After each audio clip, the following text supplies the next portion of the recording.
नमस्कार.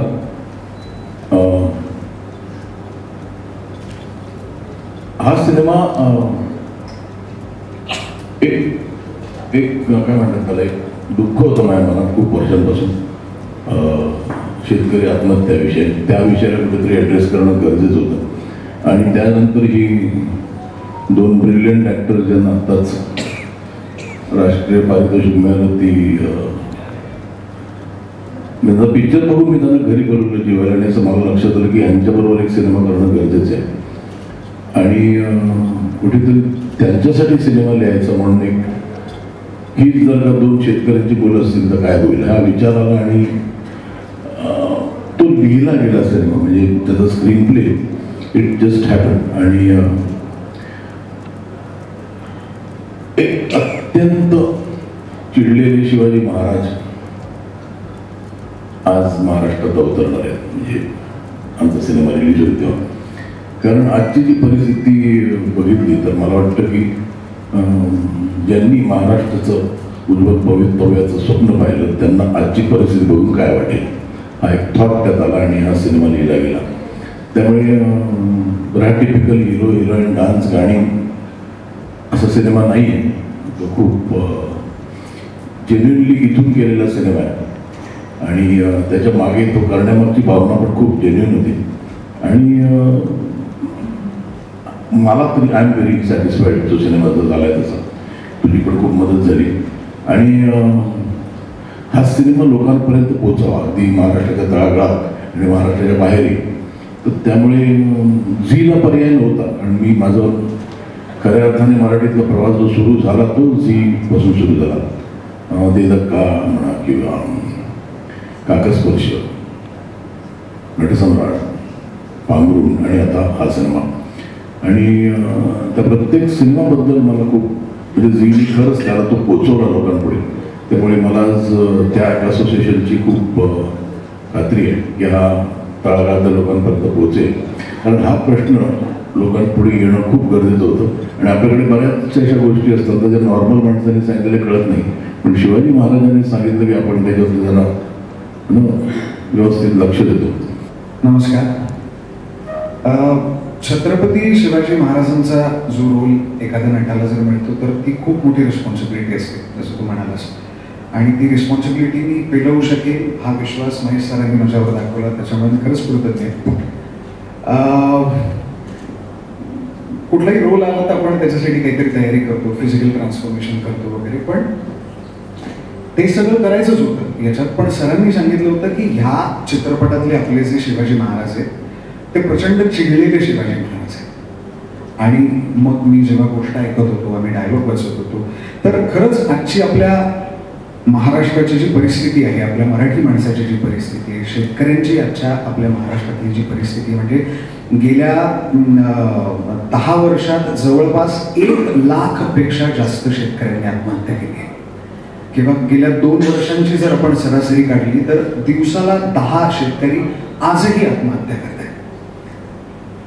तर ही म्हणजे आपण शेतकरी आत्महत्या करत आहेत हे आपल्या कानावर पडत असतं. पण खरंच हे आकडे ज्या वेळेला ह्या भूमिकेच्या रूपाने, म्हणजे त्या स्क्रिप्टच्या ह्याच्याने जेव्हा माझ्याकडे येतो तर मी स्वतः खूप अस्वस्थ झालो, माझी खूप चिडचिड होत होती. मग मला असं एक विचार आला की खरंच जर महाराज वरून हे बघत असतील आजची परिस्थिती, म्हणजे महाराज जेव्हा हयात होते तेव्हा त्यांच्या रयतेतल्या एका माणसाला काही जरी त्रास झाला, त्यांच्यावर अन्याय झाला तर त्याचा चौरंगा करायचा. तर आजची परिस्थिती बघून त्यांची तळपायाची आत मस्तकात कशी जात असेल, किती त्यांना राग येत असेल, तर ही त्यांची जी भूमिका आहे ते जर असते तर त्यांनी काय म्हणली असती, ही भूमिका या चित्रपटातून आम्ही मांडण्याचा प्रयत्न केला आहे. खरं तर छत्रपती शिवाजी महाराज हे महाराष्ट्राचं दैवत. आणि महेश मांजरेकर सर हे मराठी चित्रपटसृष्टीचे आयकॉन. म्हणजे जेव्हा महेश मांजरेकर सरांच्या कल्पनेतनं पुन्हा शिवाजी महाराज जर महाराष्ट्राच्या भूमीवर आले तर काय होऊ शकतं, ही जेव्हा कल्पना आपल्या सगळ्यांसमोर येते, त्यातच मला असं वाटतं खूप मोठं सिनेमा आहे. पुन्हा शिवाजी महाराज भोसले, पुन्हा का असा प्रश्न परत लोकांना पडला असू शकतो. खरं तर शिवाजी महाराज आपले प्रत्येकाच्या मनामनात आहेत, ते राहणारच आहेत, पुढच्या पिढीपर्यंत ते राहणार आहेत, ते कधीच जाणार नाही. पण आपल्या नंतरच्या पिढीच्या मनामध्ये जर आज शिवाजी महाराज परत आले तर काय होऊ शकतं? महाराष्ट्राचं चित्र बदलण्यासाठी त्याची पुन्हा एकदा त्यांचं म्हणजे महाराष्ट्राचं चित्र बदलण्यासाठी पुन्हा एकदा त्यांच्या रूपाने काय काय घडू शकतं हे आपल्याला चित्रपटात बघायला मिळणार. माझं नेहमी एक म्हणणं असतं की ऋणानुबंध आणि योगायोग हा खूप महत्वाचा असतो प्रत्येकाच्या आयुष्यात. मला इतका आनंद झाला जेव्हा महेश सरांचा मला फोन आला की महेश तुला या सिनेमामध्ये असा असा रोल करायचा आहे. कारण महेश मांजरेकर सरांपर्यंत पोहोचायला म्हणजे माझ्या इंडस्ट्रीमधले माझे 33 वर्ष झाले असतील तर महेश मांजरेकर सरांपर्यंत पोहोचायला त्यातले 30 वर्ष मला लागलेले आणि या निमित्ताने मी त्यांच्यापर्यंत पोहोचलेलो आहे. एक महत्वाची भूमिका या चित्रपटामध्ये मी करतोय. ती कुठली भूमिका आहे तुम्हाला ट्रेलर आल्यानंतर दिसेल, टीझरमध्ये दिसणार नाही.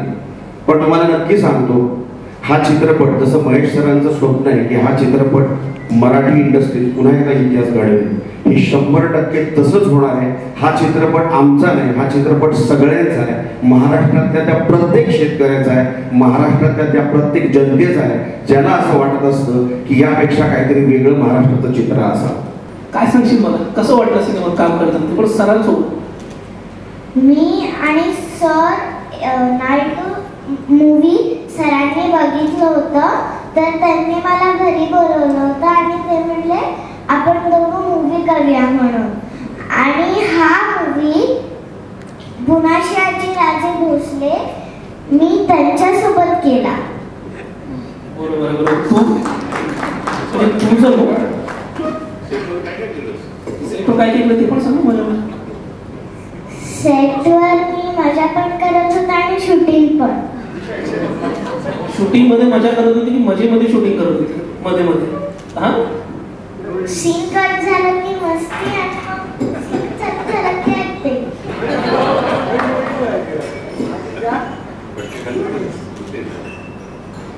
तू काय सांगशील?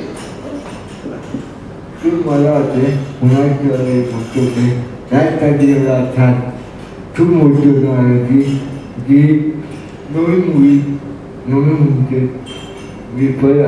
खूप मोठं या बघायला आम्हाला तुमच्या दोघांचा सारखा अभिमान आहे.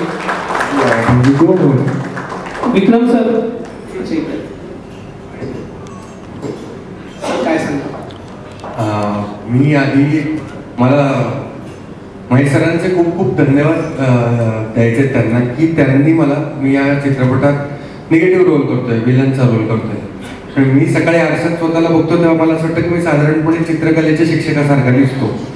तर त्यांनी माझ्यामध्ये इतका कम्प्लीट निगेटिव्ह रोल, मोठा रोल देण्याची जबाबदारी माझ्यावर दिली, त्याबद्दल मी त्यांचा खूप आभारी आहे.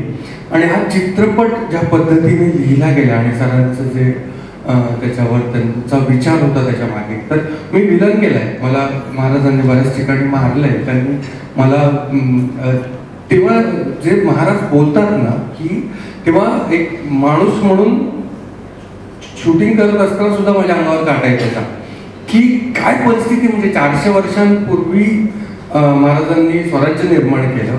आज ती स्थिती नाहीये. आज रात्री अपरात्री तुमच्यावर मुघल हल्ला करणार नाहीये, कुतुबशाह येणार नाहीये, आदिलशाह येणार नाहीये.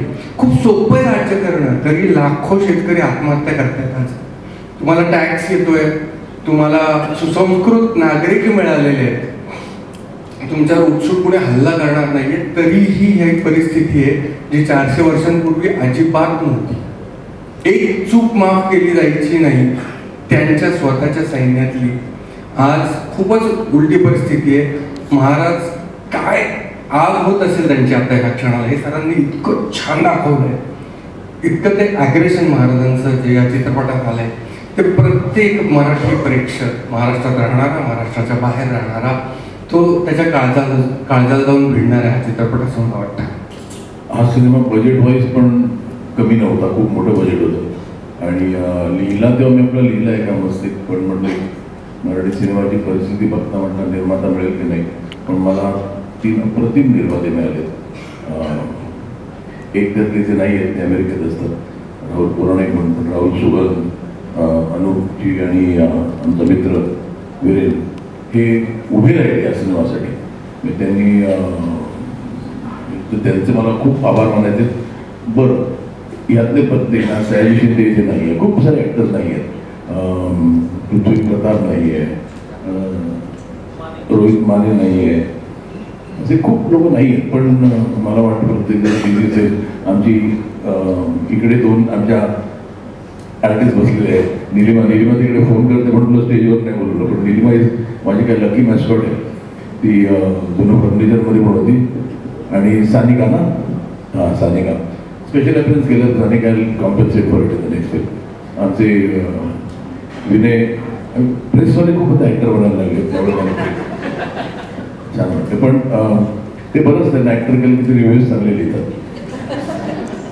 पण खरंच हा सिनेमा करताना मला एकट्याला शक्य नव्हता तो.